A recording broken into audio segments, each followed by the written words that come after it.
those crossed out ones. It's a high calling. Philippians 3. The Spirit of God has crossed out the influence of the gates of hell in the lives of those who have been crossed out by Christ in the way of the cross, unto the death of self and their old sinful way of life, lived in the sinfulness of the earthly Adam. God said to me that the dragon cannot follow these crucified ones through that portal called death to self, because the dragon is then powerless and frustrated in the pit, because the prisoners of hope has been set free and delivered by the author and the finisher of their faith. Zechariah 9. You also, by the blood of your covenant, I have freed your prisoners out of the pit, in which there is no water. Turn to the stronghold, prisoners of hope. Even today do I declare that I shall restore double to you. Not just saved by the cross of Christ unto the baby level of salvation, but also slain unto the death of self through the principle of their own cross, a reality understood by few because most are camping on the baby level of the born-again distracted civilians, saved but living distracted lives because they are still bound to themselves through their inward brokenness and their fleshly vanities. Most have not taken up their own cross to follow Christ in the way of the cross, so they might be trained, equipped, discipled, and disciplined as good soldiers of Jesus Christ. 2 Timothy 2. Therefore, my son, be strong in the grace that is in Christ Jesus. And the things that you have heard from me among many witnesses, these things commit to faithful men, such as will be competent to teach others also. You, therefore, endure hardship as a good soldier of Jesus Christ. No one who is serving as a soldier becomes involved in civilian pursuits, so that he may please him who enlisted him as a soldier. Also, if anyone strives to win in the athletic games, he is not crowned unless he has competed lawfully.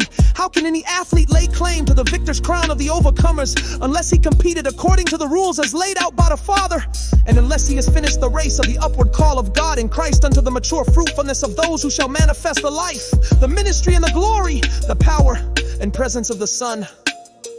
First, all of that which is of the flesh must be conquered and brought into subjected submission to the kingship of Christ, as the life of his Son is wrought out in us. 1 Corinthians 9. Don't you know that those who run a race all run, but only one receives the prize? That is the way you are to run, in order that you may obtain the prize. For everyone who is striving for mastery controls himself in all things. Of course, they do this so that they may receive a corruptible crown, but we are striving for an incorruptible crown. I therefore so run, not as one who is uncertain. So also I fight, not as beating the air, but I discipline my body and bring it into subjection, lest after preaching to others, I myself might be rejected. This is exactly what Hebrews 12 speaks of.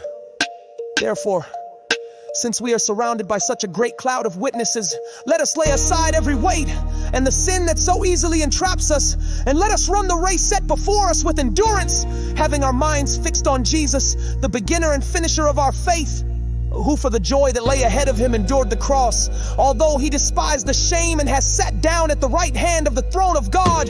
And you have already forgotten the admonition that he addresses to you as the sons. My son, do not despise the chastening of the Lord, nor grow weary of being reproved by him.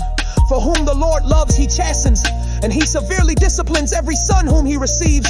If you endure chastening, God is dealing with you as a father with his sons. He chastens us for our own benefit, that we may be partakers of his holiness. Now truly, no chastisement for the present seems to be joyous, but grievous. Nevertheless, afterwards it yields the peaceable fruits of righteousness to those who have been exercised by it. Pursue peace with everyone, and holiness, without which no one will see the Lord. Looking diligently, lest anyone fall from the grace of God, lest any root of bitterness springing up trouble you, and through this many be defiled. Lest there be any fornicator or godless person, as Esau, who for one meal sold his birthright. You have come to Mount Zion, and to the city of the living God, heavenly Jerusalem, to the joyous festival gathering, and to God the judge of all, and to the spirits of the just who have been perfecting. Beware that you do not refuse to hear him who is speaking.